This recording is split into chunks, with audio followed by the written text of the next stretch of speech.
Ladies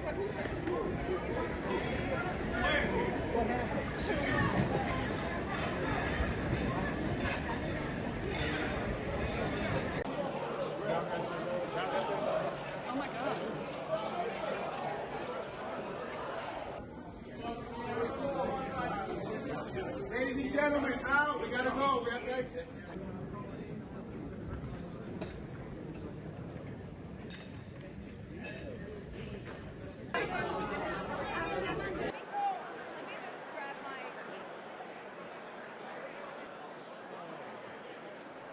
Stay back, stay back, stay back.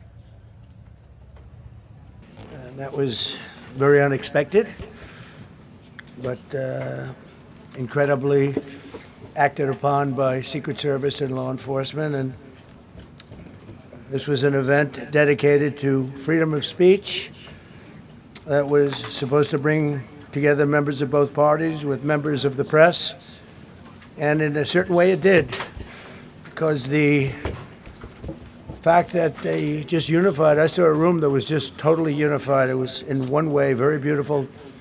We looked at all of the conditions that took place tonight, and I will say, you know, it's not a particularly secure building, and I didn't want to say this, but this is why we have to have all of the attributes of what we're planning at the White House. It's actually a larger room, and it's much more secure. It's drone-proof, it's bulletproof glass. We need the ballroom. That's why Secret Service, that's why the military are demanding it.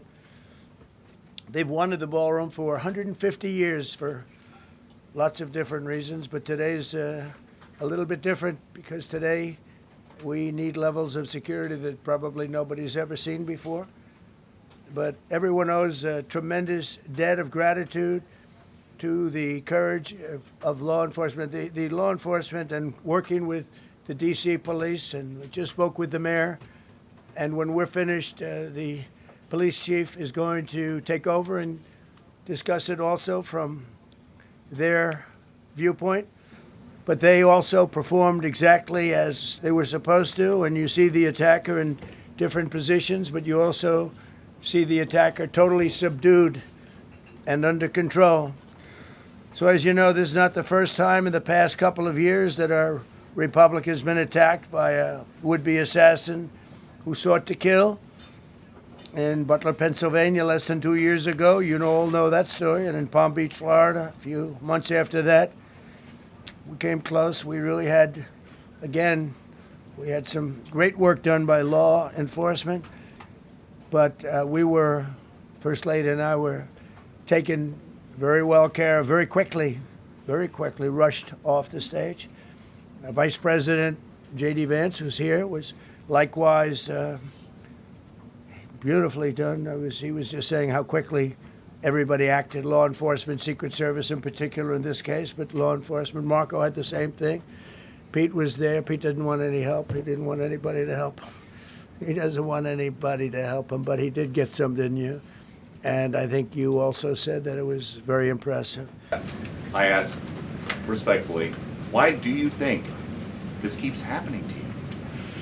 Well, you know, I've studied assassinations, and I must tell you, the most impactful people, the people that do the most, you take a look at the people, Abraham Lincoln, I mean, you go through the people that have gone through this, where they got them.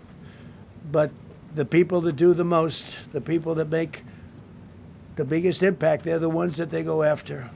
They don't go after the ones that don't do much because they like it that way. And when you look at the people that have either, whether it was an attempt or a successful attempt, they're very impactful people. Just take a look at the names there, the big names.